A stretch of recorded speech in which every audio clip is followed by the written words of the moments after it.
want to assure this Honourable House and our country that one thing is very obvious. That is that we need to look after all our stakeholders. More importantly, the landowners and the provincial government and, of course, our citizens and our country. We need to have a greater stake in the industry, and industry laws today does not allow us to exercise that option. So, Mr. Speaker, I want to assure you that we are looking at this in a very diligent manner. We want to be fair to everybody, including the investors. Mr. Speaker, without the investors, some of the large-scale mines like Frida and Wafi cannot be developed if we take up all the equity and the investors have got no equity to take.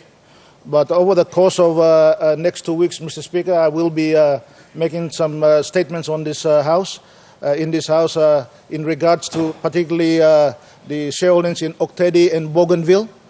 For the first time, these two mines have been controlled by Papua New Guineans. And of course, in relation to the 4.27% stakeholding by the landowners in the Hela province and of course the LNG project. I will make a separate statement to this House on it. But Mr. Speaker, I want to assure the good member that we will communicate with the industry. In fact, the matter was discussed in Cabinet this morning, but we have also deferred the discussion to next week because I want to put a senior ministerial committee to discuss with other stakeholders on some of the concerns that have been raised. We have to iron out all these concerns before we bring the legislation to this Honourable House. Thank you, Mr. Speaker.